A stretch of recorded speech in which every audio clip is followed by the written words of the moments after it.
ಸ್ನೇಹಿತರೆ, ಮೀಡಿಯಾ ಮಾಸ್ಟರ್ಸ್ಗೆ ಸ್ವಾಗತ ಸುಸ್ವಾಗತ. ಗೆಳೆಯರೆ, ಭಾರತಕ್ಕೆ ಒಳಗೆ ಮತ್ತು ಹೊರಗೆ ಸಾಕಷ್ಟು ಶತ್ರುಗಳಿದ್ದಾರೆ ಅನ್ನೋದು ಗೊತ್ತಿರೋ ವಿಷಯನೇ. ಭಾರತದಿಂದ ಸಹಾಯ ಪಡ್ಕೊಂಡವರು ಕೂಡ ರಾಜಕೀಯ ಕಾರಣಕ್ಕೋ ಮತ ನಂಬಿಕೆಗಳ ಕಾರಣಕ್ಕೋ ಆಗಾಗ ಭಾರತದಿಂದ ದೂರ ಆಗೋದು ಇದೆ, ಆ ನಂತರ ಹತ್ತಿರ ಬಂದು ತಬ್ಬಿಕೊಳ್ಳೋದು ಇದೆ. ಅಂತಾರಾಷ್ಟ್ರೀಯ ಸಂಬಂಧಗಳು ಯಾವಾಗಲೂ ಒಂದೇ ಥರ ಇರೋದಿಲ್ಲ, ಎಲ್ಲರನ್ನ ಎಲ್ಲ ಸಮಯದಲ್ಲೂ ಖುಷಿಯಾಗಿ ಇಟ್ಕೊಳ್ಳೋದಕ್ಕೆ ಕೂಡ ಸಾಧ್ಯವಾಗೋದಿಲ್ಲ. ಈಗ ಭಾರತ ಮತ್ತು ಮಾಲ್ಡೀವ್ಸ್ ಇವೆ ನೋಡಿ. ಒಂದು ಕಾಲದಲ್ಲಿ ಎರಡೂ ದೇಶಗಳ ಸಂಬಂಧ ತುಂಬಾನೇ ಚೆನ್ನಾಗಿತ್ತು. ಈಗ ಅಲ್ಲಿ ಭಾರತ ವಿರೋಧಿ ಅಧ್ಯಕ್ಷ ಬಂದಿದ್ದಾನೆ.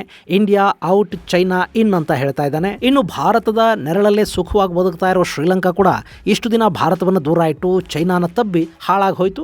ಹಾಗೆ ಕೆಟ್ಟ ಮೇಲೆ ಬುದ್ಧಿ ಬಂತು ಅನ್ನೋ ಹಾಗೆ ಮತ್ತೆ ಭಾರತದ ಆಶ್ರಯಕ್ಕೆ ಬಂದಿದೆ. ಅದು ಎಷ್ಟು ದಿನ ಅನ್ನೋ ಗೊತ್ತಿಲ್ಲ. ಇನ್ನು ಬಾಂಗ್ಲಾದೇಶದಲ್ಲಿ ಅಧಿಕಾರದಿಂದ ಸಾಕಷ್ಟು ವರ್ಷಗಳಿಂದ ದೂರ ಉಳ್ಕೊಂಡಿರೋ ಅಲ್ಲಿನ BNP ಮುಂದಿನ ಅವಧಿಯಲ್ಲಾದರೂ ಅಧಿಕಾರನ ಹಿಡಿಯಬೇಕು ಅನ್ನೋ ಪ್ರಯತ್ನದಲ್ಲಿ ಭಾರತ ವಿರೋಧಿ ಪ್ರೊಪಗಂಡ ಮಾಡೋದಕ್ಕೆ ಶುರು ಮಾಡಿದೆ. ಈಗ ಬಾಂಗ್ಲಾದಲ್ಲಿ ಕೂಡ ಇಂಡಿಯಾ ಔಟ್ ಅನ್ನೋ ಕ್ಯಾಂಪೇನ್ ಶುರು ಆಗ್ತಾ ಇದೆ. ಆ ಬಗ್ಗೆ ಕೂಡ ಮೊನ್ನೆ ತಾನೇ ಒಂದು ವಿಡಿಯೋದಲ್ಲಿ ನಿಮಗೆ ವಿವರವಾಗಿ ಹೇಳಿದ್ದೀನಿ. ಹೀಗೆ ಭಾರತದ ಸುತ್ತ ಒಂದಷ್ಟು ದೇಶಗಳು ಭಾರತವನ್ನು ವಿರೋಧಿಸಿ ಮಾತಾಡ್ತಾ ಇದ್ರೆ 50 ವರ್ಷಗಳ ಹಿಂದೆ ಭಾರತೀಯರನ್ನ ತನ್ನ ದೇಶದಿಂದ ಹೊರಹಾಕಿ ದೊಡ್ಡ ತಪ್ಪನ್ನೇ ಮಾಡಿಕೊಂಡ್ವಿ ಅಂತ ಆಫ್ರಿಕಾದ ದೇಶವೊಂದರ ಅಧ್ಯಕ್ಷ ಮೊನ್ನೆ ಭಾರತದ ಕ್ಷಮೆ ಕೇಳಿದ್ದಾನೆ. ನಾವು ತಪ್ಪು ಮಾಡಿದ್ವಿ ಅಂತ ಹೇಳ್ಕೊಂಡಿದ್ದಾನೆ. ಹಾಗಾದ್ರೆ 50 ವರ್ಷಗಳ ಹಿಂದೆ ಆ ದೇಶದಿಂದ ಭಾರತೀಯರನ್ನ ಹೊರಹಾಕಿದ್ಯಾಕೆ? ಅವತ್ತು ಮನೆ ವ್ಯವಹಾರ ಆಸ್ತಿಪಾಸ್ತಿಗಳನ್ನೆಲ್ಲ ಬಿಟ್ಟು ಬಂದ ಜನ ಎಲ್ಲಿ ಹೋದ್ರು? ಅವರನ್ನ ಅವತ್ತು ಹೊರಹಾಕಿದ್ ಯಾರು ಮತ್ತು ಯಾಕೆ ಅನ್ನೋದ್ರ ಬಗ್ಗೆ ಒಂದಷ್ಟು ಮಾಹಿತಿಯನ್ನ ನಾವಿಲ್ಲಿ ನೋಡೋಣ.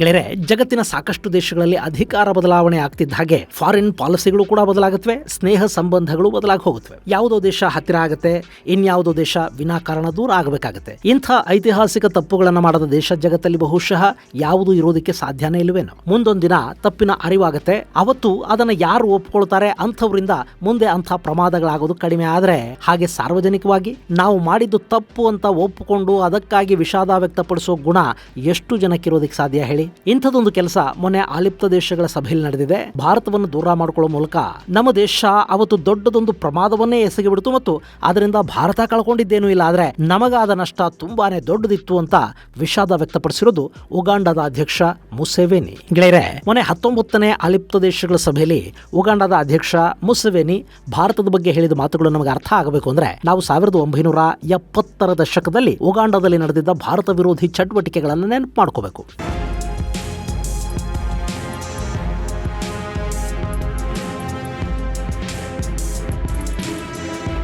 ಉಗಾಂಡ ಅಂದ್ರೆ ನೀವಿಲ್ಲಿ ಮ್ಯಾಪಲ್ಲಿ ನೋಡ್ತಾ ಇದ್ದೀರಲ್ಲ, ಇದು ಉಗಾಂಡ ಪೂರ್ವ ಆಫ್ರಿಕಾದಲ್ಲಿದೆ. ಪೂರ್ವಕ್ಕೆ ಕೀನ್ಯಾ, ಉತ್ತರಕ್ಕೆ ಸೌತ್ ಸುಡಾನ್, ಪಶ್ಚಿಮಕ್ಕೆ ಡೆಮೊಕ್ರೆಟಿಕ್ ರಿಪಬ್ಲಿಕ್ ಆಫ್ ಕಾಂಗೋ, ದಕ್ಷಿಣದಲ್ಲಿ ತಾಂಜೇನಿಯಾ ಹಾಗೂ ನೈಋತ್ಯದಲ್ಲಿ ರವಾಂಡಾ ದೇಶಗಳನ್ನ ಈ ಉಗಾಂಡ ಗಡಿಗಳನ್ನಾಗಿ ಹೊಂದಿದೆ. ಇದು ಆಫ್ರಿಕಾದ ಗ್ರೇಟ್ ಲೇಕ್ ರೀಜನ್ ನಲ್ಲಿದ್ದು ನೈಲ್ ನದಿಯ ಹರಿವಿಗೆ ಕೂಡ ಜಾಗವನ್ನು ಕೊಟ್ಟಿದೆ. ಈ ಉಗಾಂಡ 2,41,038 ಚದರ ಕಿಲೋಮೀಟರ್ನಷ್ಟು ವಿಸ್ತೀರ್ಣವನ್ನು ಹೊಂದಿದ್ದು ಇಲ್ಲಿಗ 4.25 ಕೋಟಿ ಜನ ವಾಸ ಮಾಡ್ತಾರೆ. ಅದರಲ್ಲಿ 84.4% ಕ್ರೈಸ್ತರಿದ್ದಾರೆ, 13.7% ಮುಸಲ್ಮಾನರಿದ್ದಾರೆ, ಇನ್ನುಳಿದ ಮತದವರು 1.9% ಇಂಥ ಉಗಾಂಡ ಒಂದು ಕಾಲದಲ್ಲಿ ಬ್ರಿಟನ್ನ ವಸಾಹತವಾಗಿತ್ತು. ಅವರು ಉಗಾಂಡನ ಕೊಳ್ಳೆ ಹೊಡೆದ್ರು ಅನ್ನೋದು ಒಂದು ವಿಷಯ. ಆದರೆ ಹಾಗೆ ಕೊಳ್ಳೆ ಹೊಡೆಯೋದಕ್ಕಾಗಿನೇ ಅಲ್ಲಿ ಸಾಕಷ್ಟು ಮೂಲಸೌಕರ್ಯ ಅಭಿವೃದ್ಧಿಯನ್ನು ಕೂಡ ಬ್ರಿಟಿಷರು ಮಾಡಬೇಕಾಗಿ ಬಂತು. 1890ರ ಹೊತ್ತಿಗೆ ಉಗಾಂಡದಲ್ಲಿ ರೈಲು ಹಳಿಗಳನ್ನು ಹಾಕೋದಕ್ಕೆ ಬ್ರಿಟನ್ ಬಯಸಿತು. ಆ ಕೆಲಸಕ್ಕಾಗಿ ಬ್ರಿಟಿಷ್ ಇಂಡಿಯಾದಿಂದ ಸಹಸ್ರಾರು ಸಂಖ್ಯೆಯಲ್ಲಿ ಕಾರ್ಮಿಕರನ್ನ ಉಗಾಂಡಾಗೆ ಕರ್ಕೊಂಡು ಹೋಗಲಾಯಿತು.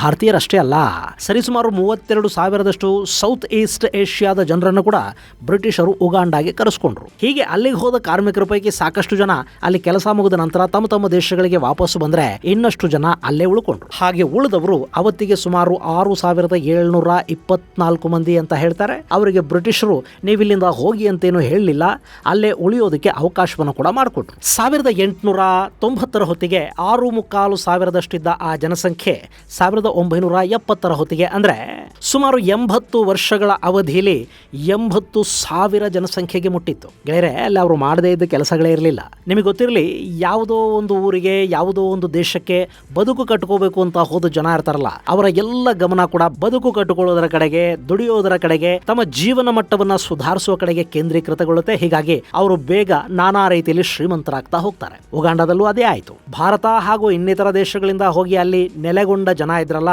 ಅವರು ಅವರು ಅಲ್ಲಿ ವ್ಯಾಪಾರಗಳನ್ನು ಮಾಡ್ತಾ ಇದ್ರು, ಬ್ಯಾಂಕಿಂಗ್ ಕ್ಷೇತ್ರದಲ್ಲಿದ್ರು, ಗಾರ್ಮೆಂಟ್ಸ್ ಉದ್ಯಮವನ್ನು ಸ್ಥಾಪಿಸಿದ್ರು, ಟಿಂಬರ್, ಮೈನಿಂಗ್, ಟ್ರಾನ್ಸ್ಪೋರ್ಟ್, ಆಹಾರ ಸೇರಿದ ಹಾಗೆ ಸಾಕಷ್ಟು ಕಂಪನಿಗಳನ್ನ, ಉದ್ಯಮಗಳನ್ನ ಸ್ಥಾಪಿಸಿ ಅವುಗಳನ್ನು ಅವರು ಮುನ್ನಡೆಸ್ತಾ ಇದ್ರು. ಇದು ಉಗಾಂಡಾದ ಜನರಿಗೆ ಕೂಡ ಸಾಕಷ್ಟು ಉದ್ಯೋಗ ಸೃಷ್ಟಿಗೆ ಕಾರಣ ಆಗಿತ್ತು. ಆದ್ರೆ ಅದು ಯಾವಾಗ ಉಗಾಂಡಾಗೆ ಸ್ವಾತಂತ್ರ್ಯ ಬಂದು ಅಲ್ಲಿನ ರಾಜಕೀಯದಲ್ಲಿ ಸಾಕಷ್ಟು ವ್ಯತ್ಯಾಸಗಳಾದವು, ಅಲ್ಲಿಂದ ಹೊರಗಿನವರು ಮೂಲ ನಿವಾಸಿಗಳು ಅನ್ನೋ ಭೇದ ಅಲ್ಲಿ ಹುಟ್ಟುಕೊಳ್ತು. ಅದರಲ್ಲೂ ಈದಿ ಅಮೀನ್ ಅನ್ನೋ ನರರೂಪ ರಕ್ಕಸ ಉಗಾಂಡಾದ ಚುಕ್ಕಾಣಿಯನ್ನ ಹಿಡಿದ ನಂತರ ಅವನು ಎಲ್ಲ ಖಾಸಗಿ ಉದ್ಯಮಗಳನ್ನ ಸರ್ಕಾರದ ವಶಕ್ಕೆ ಪಡೆದುಬಿಟ್ಟ. ಅಲ್ಲದೆ ಉಗಾಂಡಾದ ಮೂಲ ನಿವಾಸಿಗಳಲ್ಲದ ಜನ ಏನಿದ್ರು ಅವರನ್ನ ದೇಶದಿಂದ ಹೊರಗೆ ಕಳುಹಿಸುವ ನಿರ್ಧಾರವನ್ನು ಕೂಡ ಈ ಈದಿ ಅಮೀನ್ ಮಾಡ್ದ. ಅದಕ್ಕಾಗಿ ಅವನು ಮತದ ಹೆಸರನ್ನೂ ಬಳಸಿಕೊಂಡ, ಅತಿಯಾದ ರಾಷ್ಟ್ರೀಯತೆಯ ನೆರವನ್ನೂ ಪಡ್ಕೊಂಡ.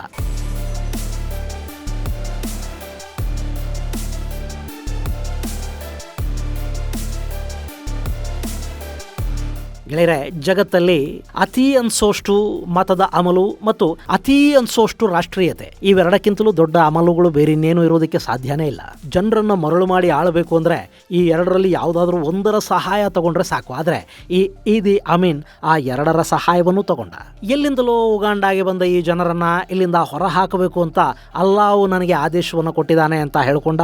ಮುಸ್ಲಿಮೇತರರಿಗೆ ಯಾವ ಸಹಾಯವನ್ನು ಮಾಡಬೇಡ ಅಂತ ಅಲ್ಲಾ ಹೇಳಿರೋದ್ರಿಂದಲೇ ತಾಂಜೇನಿಯಾದ ಯುದ್ಧದಲ್ಲಿ ನಾನು ಬ್ರಿಟಿಷರ ಪರವಾಗಿ ನಿಲ್ಲಲಿಲ್ಲ ಅಂತ ಹೇಳ್ದ. ಉಗಾಂಡ ಅನ್ನೋದು ಉಗಾಂಡಾದ ಮೂಲ ನಿವಾಸಿಗಳ ಆಸ್ತಿ, ಅವರನ್ನ ಬಿಟ್ಟು ಇನ್ಯಾರೂ ಕೂಡ ಇಲ್ಲಿ ಇರೋದಕ್ಕೆ ಸಾಧ್ಯನೇ ಇಲ್ಲ. ಇನ್ನು ಮೇಲೆ ಇಲ್ಲಿನ ವ್ಯಾಪಾರಗಳನ್ನ ನೀವೇ ಮಾಡಿ, ಇಲ್ಲಿನ ಜಮೀನುಗಳನ್ನ ನೀವೇ ಉಳುಮೆ ಮಾಡಿ, ಇಲ್ಲಿನ ಎಲ್ಲ ಸಂಪತ್ತು ನಿಮ್ಮದೇ ಅಂತ ಘೋಷಿಸಿದ. ಉಗಾಂಡಾದ ಜನ ಖುಷಿಯಾಗಿ ಹೋದ್ರು.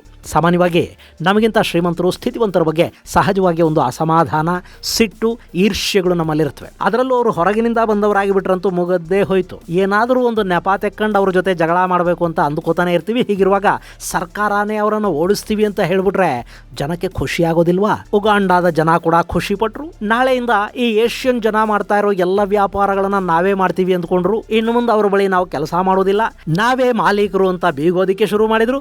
ಜೊತೆಗೆ ಈದಿ ಅಮೀನನ ಆ ಮಾತುಗಳು ಅವನು ಅಲ್ಲಿವರೆಗೆ ಉಗಾಂಡಾದಲ್ಲಿ ಮಾಡಿದ್ದ ಎಲ್ಲ ಪೊರಪಾಟುಗಳನ್ನು ಜನ ಮರೆತು ಬಿಡೋ ಹಾಗೆ ಮಾಡ್ತು. ಸೊ ಆಗಸ್ಟ್ 9, 1972 ಒಂದು ಸರ್ಕಾರಿ ಆದೇಶ ಹೊರಬಿತ್ತು. ಮೊದಲಿಗೆ ಸೌತ್ ಈಸ್ಟ್ ಏಷ್ಯಾದ ಜನಕ್ಕೆ ನೀವಿಲ್ಲಿಂದ ಜಾಗ ಖಾಲಿ ಮಾಡಿ ಅಂತ ಈದಿ ಅಮೀನ್ ಹೇಳ್ದ.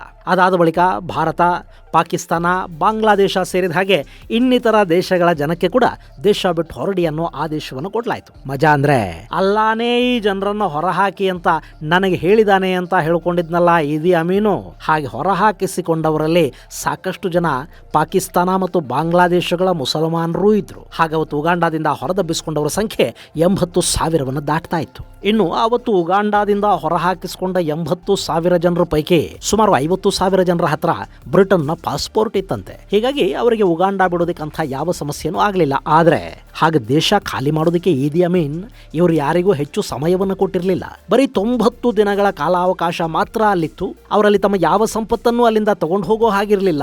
ಮನೆ, ವ್ಯಾಪಾರ, ನೆಲ, ಆಸ್ತಿಪಾಸ್ತಿಗಳು, ಹಣ, ಚಿನ್ನ ಎಲ್ಲವನ್ನ ಅಲ್ಲೇ ಬಿಟ್ಟು ಬರಿಗೈಲಿ ಹೋಗಬೇಕಿತ್ತು. ಮೊದಲು ದಾರಿ ಖರ್ಚಿಗೆ $50 ಮಾತ್ರ ತಗೊಂಡು ಹೋಗಬಹುದು ಅಂತ ಈದಿ ಅಮೀನ್ ಹೇಳಿದ. ಆ ನಂತರ ಅದನ್ನು $120 ಏರಿಕೆ ಮಾಡಲಾಯಿತು. ಇನ್ನು ಬಟ್ಟೆ, ಬರೆ, ಇನ್ನಿತರ ಲಗೇಜುಗಳು ಎಲ್ಲ ಸೇರಿದ್ರು 200 kgಗಳಿಗಿಂತ ಹೆಚ್ಚು ಲಗೇಜ್ ಅನ್ನ ನೀವು ತಗೊಂಡು ಹೋಗಬಾರದು ಅಂತ ಆದೇಶವನ್ನ ಕೊಡ್ಲಾಯ್ತು. ಗೆಳೆಯರೆ, 100 ವರ್ಷಕ್ಕಿಂತ ಹೆಚ್ಚು ಕಾಲ ಆ ದೇಶದಲ್ಲಿದ್ದ ಜನ ಅವರು ಅಲ್ಲೇ ಹುಟ್ಟಿದ್ರು, ಅಲ್ಲೇ ಬೆಳೆದಿದ್ರು, ಅಲ್ಲೇ ಆಸ್ತಿಪಾಸ್ತಿಗಳನ್ನ ಸಂಪಾದನೆ ಮಾಡಿದ್ರು, ಮನೆ ಕಟ್ಕೊಂಡಿದ್ರು, ಕಾರ್ಖಾನೆಗಳನ್ನು ಇಟ್ಟುಕೊಂಡಿದ್ರು. ಈಗ ಅವರು ಅಷ್ಟು ವರ್ಷಗಳ ಕಾಲ ಬೆವರು ಸುರಿಸಿ ಗಳಿಸಿಕೊಂಡ ಎಲ್ಲವನ್ನ ಅಲ್ಲೇ ಬಿಟ್ಟು ಬರಿಗೈಯಲ್ಲಿ ದೇಶದಿಂದ ಹೊರ ಹೋಗಬೇಕಿತ್ತು. ಅದು ಅನಿವಾರ್ಯ ಕೂಡ ಆಗಿತ್ತು. 27,200 ಮಂದಿ ಭಾರತೀಯರು ಅಲ್ಲಿಂದ ಬ್ರಿಟನ್ ಅನ್ನು ತಲುಪಿದ್ರು. ಅವ್ರ ಬಳಿ ಬ್ರಿಟನ್ನ ಪಾಸ್ಪೋರ್ಟ್ ಇತ್ತು. ಹಾಗೇನೆ 6,000 ಮಂದಿ ಕೆನಡಾನ ಸೇರ್ಕೊಂಡ್ರು. 4,500 ಮಂದಿ ಭಾರತಕ್ಕೆ ವಾಪಸ್ ಬಂದ್ರು. ಇನ್ನು 2,500 ಮಂದಿ ಪಾಕಿಸ್ತಾನವನ್ನು ಸೇರಿದ್ರು. ಇನ್ನುಳಿದವರಲ್ಲಿ ಬಹಳಷ್ಟು ಮಂದಿ Kenya, Malawi, West Germany, America, Australia, Austria, Sweden, Norway, Mauritius, ನ್ಯೂಜಿಲ್ಯಾಂಡ್ಗಳಿಗೆ ವಲಸೆ ಹೋದ್ರು. ಇಷ್ಟಾದರೂ ಕೂಡ 20,000 ಮಂದಿ ಅಲ್ಲಿ ಏನಾದ್ರು ಅನ್ನೋ ಲೆಕ್ಕಾಚಾರ ಇವತ್ತಿಗೂ ಸಿಕ್ಕಿಲ್ಲ. ಅವರೆಲ್ಲರನ್ನ ಈದಿ ಅಮೀನ್ ಸರ್ಕಾರ ಏನು ಮಾಡ್ತು? ಅವರನ್ನ ಜೈಲುಗಳಲ್ಲಿಡ್ಲಾಯ್ತಾ? ಅವರನ್ನ ಕೊಲ್ಲಲಾಯ್ತಾ? ಯಾವುದಕ್ಕೂ ಯಾವ ಉತ್ತರಗಳನ್ನು ಯಾರೂ ಅಲ್ಲಿ ಕೊಡಲಿಲ್ಲ. ಗೆಳೆಯರೆ, ಅದು 70ರ ದಶಕದಲ್ಲಿ ನಡೆದ ಬಹುದೊಡ್ಡ ವಲಸೆ ಅನ್ನೋ ಕುಖ್ಯಾತಿಗೆ ಪಾತ್ರ ಆಯಿತು. ಆದರೆ ಇಲ್ಲಿ ಉಗಾಂಡಾದ ಜನ ಮಾತ್ರ ಇರಬೇಕು, ಬೇರೆ ದೇಶಗಳ ಶ್ರೀಮಂತರು, ವರ್ತಕರು, ಉದ್ಯಮಿಗಳು ದೇಶ ಬಿಡಬೇಕು ಅನ್ನೋ ಅತಿ ರಾಷ್ಟ್ರೀಯತೆಯ ಹುಚ್ಚು ಹೆಚ್ಚು ದಿನ ಇರೋದಕ್ಕೆ ಸಾಧ್ಯ ಆಗಲಿಲ್ಲ. ಈ ಜನರನ್ನು ಓಡಿಸಿದ ನಂತರ ವ್ಯಾಪಾರ ವಹಿವಾಟುಗಳು ಉಗಾಂಡಾದ ಜನರ ಕೈಗೆ ಬಂದು, ಆದರೆ ಅದನ್ನು ಮಾಡೋದು ಹೇಗೆ ಅನ್ನೋದು ಅವರಿಗೆ ಗೊತ್ತಿರಬೇಕಲ್ವಾ. ಆ ದೇಶದ ಆರ್ಥಿಕತೆ ಅಲ್ಲಿಂದ ಕುಸಿದು ಹೋಗೋದಕ್ಕೆ ಶುರುವಾಯಿತು. ಅಲ್ಲಿ ಮ್ಯಾನುಫ್ಯಾಕ್ಚರಿಂಗ್ ಉದ್ಯಮ ನೆಲ ಕಚ್ಚಿತು, ಸರ್ವಿಸ್ ಇಂಡಸ್ಟ್ರಿ ಮತ್ಯಾವತ್ತೂ ಮೇಲೆ ಕೇಳಲಿಲ್ಲ. ಈದಿ ಅಮೀನನ ಒಂದು ಹುಚ್ಚು ನಿರ್ಧಾರ ಉಗಾಂಡ ಅನ್ನೋ ದೇಶದ ನಾಶಕ್ಕೆ ಕಾರಣವಾಗಿ ಹೋಯಿತು. ಬಹುಶಃ ಹೀಗೆ ಸರ್ವನಾಶವಾಗೋದು ಕೂಡ ಅವನೇ ನಂಬಿದ ದೇವರ ಇಚ್ಛೆ ಆಗಿತ್ತಾ ಗೊತ್ತಿಲ್ಲ. ಇನ್ನು ಅವತ್ತು ಬ್ರಿಟನ್ಗೆ ಬಂದ ಭಾರತೀಯರಿದ್ರಲ್ಲ, ಅವರಲ್ಲಿ ತಮ್ಮ ಬುದ್ಧಿವಂತಿಕೆಯನ್ನು ಬಳಸ್ಕೊಂಡ್ರು. ಅವರಿಂದ ಬ್ರಿಟನ್ಗೂ ಸಾಕಷ್ಟು ಲಾಭ ಆಯಿತು, ಹಾಗೆ ಇವರು ಕೂಡ ತಮ್ಮ ಬದುಕುಗಳನ್ನು ಮತ್ತೆ ಕಟ್ಕೊಂಡ್ರು. ಈ ಬಗ್ಗೆ ಮಾತಾಡಿರೋ ಬ್ರಿಟನ್ನ ಮಾಜಿ ಪ್ರಧಾನಿ ಡೇವಿಡ್ ಕ್ಯಾಮರೂನ್, ಅವತ್ತು ವಲಸೆ ಬಂದ ಭಾರತೀಯರಿಂದ ಬ್ರಿಟನ್ ಸಾಕಷ್ಟು ಲಾಭವನ್ನು ಮಾಡಿಕೊಳ್ತು, ಅವರನ್ನು ನಾವು ಯಾವತ್ತಿಗೂ ಮರೆಯೋದಕ್ಕೆ ಸಾಧ್ಯ ಇಲ್ಲ ಅಂತ ಹೇಳಿದ್ದಾರೆ.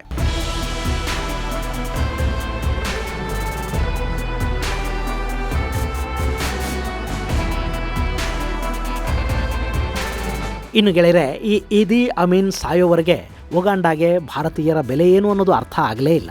ಆದರೆ ಅಲ್ಲಿ ಈ ಅಮೀನನ ಆಡಳಿತ ಕೊನೆಯಾಯಿತು. 1986ರಲ್ಲಿ ಯೋವೆರಿ ಮುಸವೆನಿ ಉಗಾಂಡಾದ ಅಧ್ಯಕ್ಷರಾಗಿ ಅಧಿಕಾರವನ್ನು ಸ್ವೀಕರಿಸಿದ್ರು. ಆ ಬಳಿಕ ಭಾರತೀಯರನ್ನ ಉಗಾಂಡಾಗೆ ಮತ್ತೆ ಕರೆಸಿಕೊಳ್ಳೋ ಕೆಲಸಗಳು ಶುರುವಾದವು. ಅವತ್ತು ಗುಜರಾತ್ನಿಂದ ಒಂದಷ್ಟು ಮಂದಿ ಉಗಾಂಡಾಗೆ ಹೋದ್ರು. ಅವರು ಮತ್ತೆ ಉಗಾಂಡಾದ ಆರ್ಥಿಕತೆಗೆ ಸಾಕಷ್ಟು ನೆರವನ್ನ ಕೊಟ್ಟರು. ಅವರ ನೆರವಿನಿಂದಲೇ ಉಗಾಂಡ ಮತ್ತೆ ಆರ್ಥಿಕವಾಗಿ ಚೇತರಿಸಿಕೊಳ್ಳೋದಕ್ಕೆ ಸಾಧ್ಯವಾಯಿತು ಅಂತ ಮುಸವೆನಿ ಮೊನ್ನೆ ಹೇಳಿದ್ದಾರೆ. ಅಲ್ಲದೆ ಉಗಾಂಡಾದಲ್ಲಿ ಭಾರತೀಯರಿಗೆ ತುಂಬಾನೇ ಚೆನ್ನಾಗಿ ನೆಲೆ ಕಂಡುಕೊಂಡಿದ್ದಾರೆ ಅಂತ ಹೇಳೋದ್ರ ಮೂಲಕ ಉಗಾಂಡ ಈಗಲೂ ಕೂಡ ಭಾರತೀಯರನ್ನ ಮುಕ್ತವಾಗಿ ತಮ್ಮ ದೇಶಕ್ಕೆ ಸ್ವಾಗತಿಸುತ್ತೆ ಅನ್ನೋ ಮಾತುಗಳನ್ನ ಈ ಮುಸವೆನಿ ತಿಳಿಸಿದ್ದಾರೆ. ಹಾಗೆ ಉಗಾಂಡಾದ ನಾನಾ ಕ್ಷೇತ್ರಗಳಲ್ಲಿ ಭಾರತೀಯರು ಬಂಡವಾಳ ತೊಡಗಿಸೋದಕ್ಕೆ ಕೂಡ ಅವರು ಆಹ್ವಾನವನ್ನು ಕೊಟ್ಟಿದ್ದಾರೆ. ಉಗಾಂಡಾದ ಅಧ್ಯಕ್ಷರ ಈ ಮಾತುಗಳು ಭಾರತದ ಅಕ್ಕಪಕ್ಕದ ದೇಶಗಳಿಗೆ ಅರ್ಥವಾದರೆ ಅಷ್ಟು ಸಾಕು. ಇದು ಗೆಳೆಯರೆ, ಉಗಾಂಡಾದಿಂದ ಭಾರತೀಯರನ್ನ ಹೊರಹಾಕಿದ್ದಕ್ಕೆ ಆ ದೇಶ ಅನುಭವಿಸಿದ ನಷ್ಟ ಮತ್ತು ಆ ದೇಶದ ಅಧ್ಯಕ್ಷರು ವ್ಯಕ್ತಪಡಿಸಿದ ಪಶ್ಚಾತ್ತಾಪದ ಕುರಿತಾದ ಒಂದಷ್ಟು ಮಾಹಿತಿ.